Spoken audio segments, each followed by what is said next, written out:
You're listening to the Connection Care Community Podcast, a podcast designed to help you understand your body more deeply and feel more confident navigating your hormones, cycle, and fertility. Each episode offers grounded, research-informed guidance and integrative tools to support hormone health, embodied awareness, and informed choice. If you're seeking clarity, connection, and a more trusting relationship with your body, you're in the right place. Let's dive in. Here's your host, the founder of Connection Care Therapy, Majida.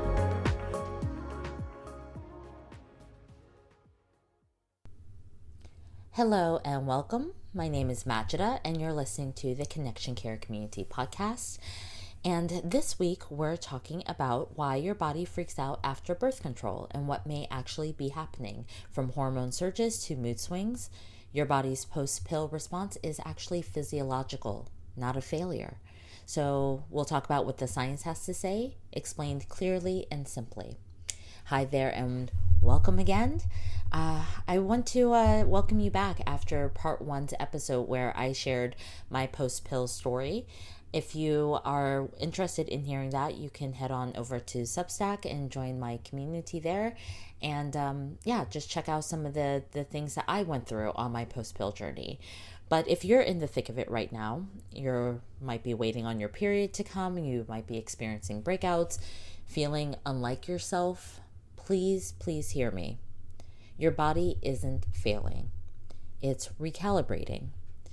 So whether you have been experiencing the irregular cycles, the mood swings, the confusion, everything that is potentially unpredictable and frustrating during that time of post-pill transition, what I wish I understood back then is that there is actually physiology behind every single symptom, right? When I was going through this, I did not have this information, which is why I'm here sharing this with you today. So once you actually understand what's happening inside your body, it's much easier to feel like it's less chaotic, right? Like understand what's actually happening is more so healing in progress.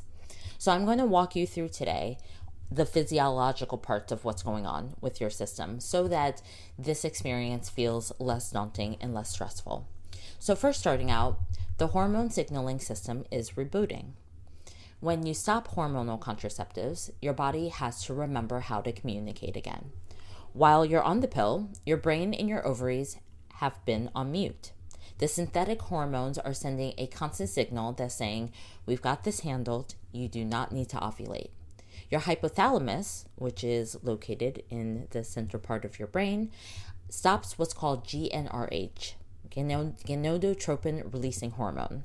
Right? You don't have to know all of these fancy words, but GnRH, when it's not releasing, then your pituitary is going to stop pulsing out in the cyclical series of events that goes on in your body every single month, right? GnRH stops, then the pituitary gland stops producing FSH and LH. Many of us who have navigated fertility conversations know LH from the LH strips, right? It's the hormone that surges when we are about to ovulate. So your pituitary gland actually stops releasing that hormone along with some others. The ovaries then will stop maturing follicles and the entire conversation shuts down. So once you stop taking the pill, your hypothalamic pituitary ovarian axis, which we oftentimes call the HPO axis, has to wake up and restart this conversation again.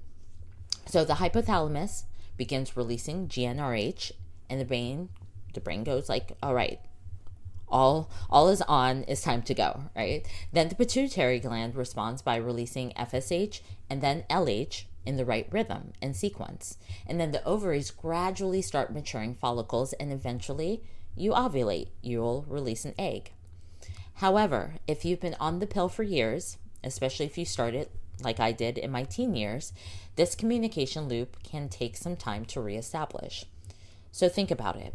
These 3 organs, right, have been having to relearn this complicated dance that they haven't performed in years, maybe ever, if you started the pill during puberty. This is why you might see cycles that are 45 days 1 month and then 30 days another month, and then 60 days the next month, your HPO axis is stuttering back to life, is testing out the signaling pathways, trying to find its rhythm again. So that irregularity, this is the important reframe, right? That irregularity that you're experiencing, it's not a failure. It's your body practicing the conversation again. Estrogen and progesterone, what are they doing? Well, they're coming back into balance. They're learning how to rebalance. On hormonal birth control, your body receives synthetic versions of estrogen and progesterone daily. These are not the same as your natural hormones, despite what the marketing might suggest, right? You might hear synthetic progesterone and synthetic estrogen, just called estrogen and progesterone. They're not the same as the ones that are produced in your body. So when you stop taking hormonal contraceptives, those external hormones vanish sometimes overnight if you just stop the pill outright. And your natural production has to restart again from scratch. During this recalibration time, it's common to experience estrogen dominant symptoms, and those estrogen dominant symptoms may look like bloating, it may look like mood swings, tender breasts, heavier bleeding. Your body may overproduce estrogen at first as it tries to trigger ovulation, but without sufficient progesterone to balance it out, you're going to feel the effects of that imbalance. You might also experience low progesterone symptoms, and this may look like spotting, anxiety, poor sleep, a short luteal phase, the luteal phase being the second part of your cycle post-ovulation. Progesterone only rises after ovulation, right? First part of your cycle is estrogen dominant, second part of your cycle is progesterone dominant. So if you're not ovulating regularly yet, progesterone is going to stay low. This is why some people experience spotting between periods or anxiety that seems to come out of nowhere. Neither of these dynamics means that your body is broken. It's simply your body learning to produce and balance its own hormones again after swinging from one extreme to the other. It's trying to find its sense of equilibrium. Androgen levels. Androgen, right, oftentimes known as the male hormones like your testosterone, your DHEA, right? Androgen levels oftentimes surge. One of the big things that women oftentimes come to me with after stopping the pill is acne, right? You may also notice hair loss or your skin is extra oily post-pill. These are not random events. It's your androgens, those what are oftentimes classified as male hormones, like I said, testosterone, DHEA, right? Those hormones oftentimes spike as the suppression of stopping the pill lifts. The pill suppresses androgens, right? Some formulations are specifically prescribed for this reason. So when you stop, they can temporarily rebound, sometimes higher than your baseline, before your body finds its equilibrium again. This is what causes those deep, painful, cystic breakouts along your jawline and your cheeks. Your sebaceous glands are responding to this sudden surge in androgens. It looks like hormonal chaos, but it's actually the body recalibrating its ratios. So with targeted nourishment, we're looking particularly at zinc and vitamin A are super useful here. Your body will gradually begin to rebalance again. Neurotransmitters, right? Those shift too. Interesting fact for many who are new to these types of conversation is that the pill doesn't just alter reproductive hormones. It actually impacts your neurochemistry too. This is actually one of my favorite areas to talk about. You can imagine as someone who, studies neuroscience and has a mental health background, that this conversation is really, really, really close and personal to me, both academically, but also personally, because this was one of the biggest symptoms that I experienced in my post-pill transition. So what's going on here, right? You have your synthetic hormones. They interact with serotonin, with dopamine, with GABA, GABA, right? These are neurotransmitters that stabilize mood, focus, and calm. So when you stop taking the pill, these neurotransmitters, their pathways have to reset. That's why some people experience mood swings, irritability, or emotional sensitivity that feels like it comes out of nowhere. This also explains the days where you might cry over something seemingly small, you might feel inexplicable anxiety, you may experience brain fog, you may have a difficult time thinking, right, clearly. It's not just all in your head. It's biochemistry in transition. So the really good news is, once your body reestablishes natural estrogen and progesterone rhythms, these neurotransmitters usually find their balance again. This typically happens within around 3 to 6 months as your cycle regulates. But it's important to remember that the 3 to 6 months is just a guideline. The timeline does vary. It's very individual. Another one of my favorite conversations to talk about is the gut and liver connection. The gut and liver connection, when you stop taking hormonal contraceptives, that connection wakes up. So your gut and your liver play major roles in hormone metabolism. This is one of the most overlooked aspects of post-pill recovery. While on the pill, your liver has to process all of those synthetic hormones daily. That's a significant metabolic load, day after day, year after year. And so when you stop, that burden suddenly lifts and your liver may still be sluggish from years of extra work. Meanwhile, what the research shows is that the pill also alters your gut microbiome. Those are the bacterial colonies that make up your entire gut, right? We have a whole ecosystem within our gut, and it's called the gut microbiome. And so what the research shows is that the pill actually reduces bacterial diversity in your gut, and this impacts nutrient absorption. This can contribute to bloating and irregular digestion, nutrient deficiencies, especially in the B vitamins, magnesium, and zinc.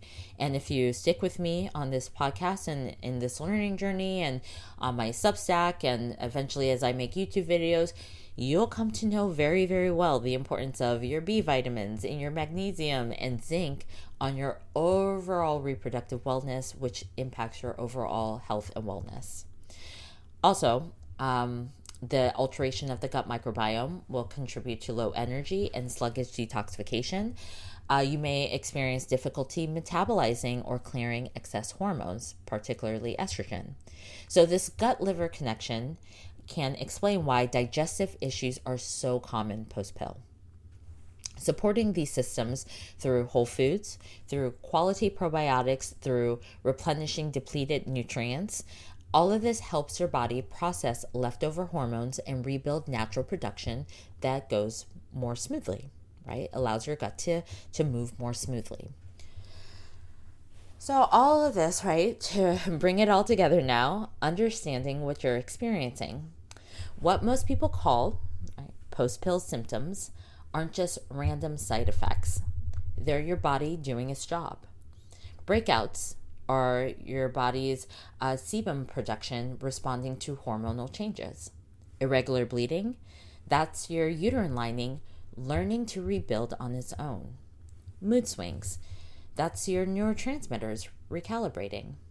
Fatigue may be a strong signal that your nutrient depletion is catching up with you. Spotting can be low progesterone or anovulatory cycles. Heavy bleeding, that may signal estrogen dominance that needs adequate progesterone to support it in estrogen and coming back into balance. So in short, withdrawal symptoms is actually normal physiology. These are your signs that your system that may have been long suppressed under the pill are now switching back on. It's not that you're regressing, it's actually that you're reintegrating. So one of the big questions that I get, let's talk about healing timelines. Right? Healing timelines are not linear. For some people, cycles return to regular pattern within a month or two. For others, it can take 3 to 6 months and sometimes longer for ovulation to resume regularly. This all depends on how long you were on birth control, your age and nutrient status when you stopped, what your cycle patterns looked like before starting, if you even had established patterns, right? If you started before your body established patterns like I did, that's a big factor in this conversation, right? It's going to take your body a minute to learn how to do something that it never had the chance to learn how to do.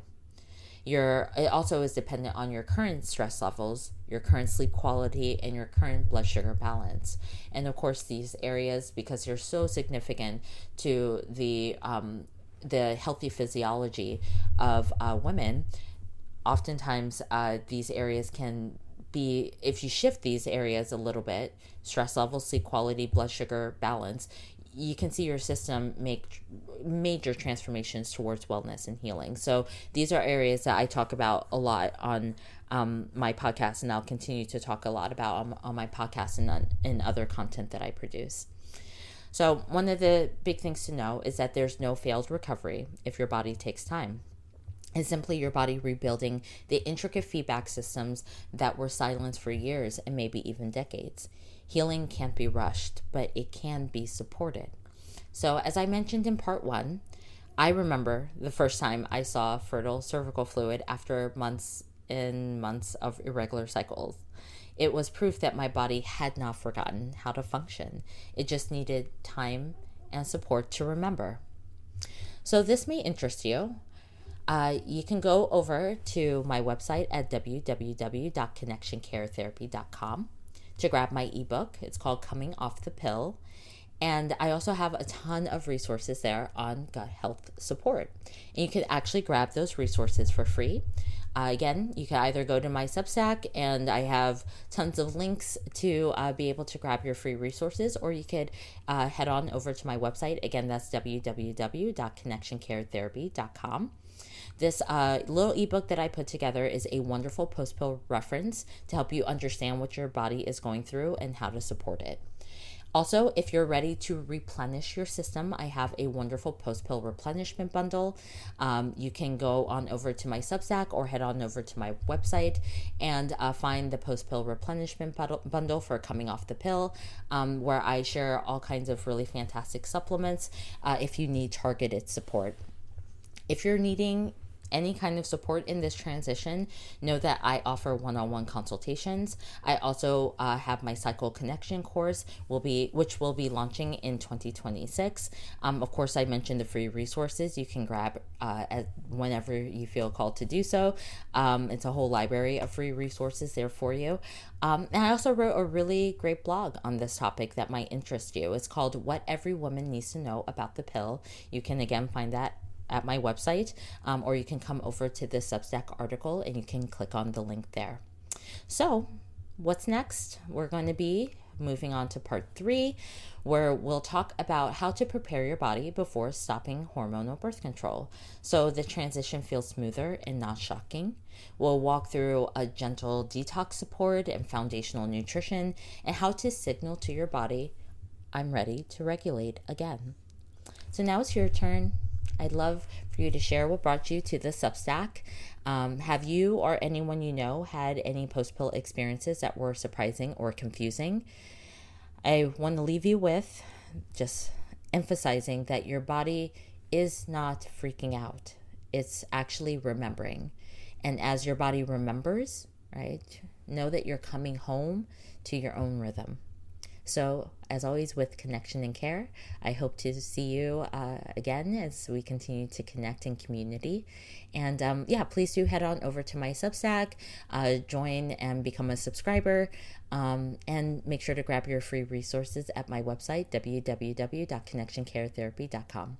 Right, see you next time, and have a wonderful day. That does it for this episode of the Connection Care Community Podcast with Majida. Thank you so much for listening. We hope you're leaving with a fresh perspective on your body and overall well-being, along with practical tools you can integrate into daily life.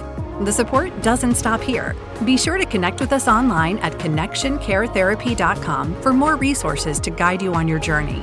You can also find us on Substack and connect with Majida on Instagram at Majida Sai'da. Remember to rate, review, and share this podcast. And most importantly, stay connected.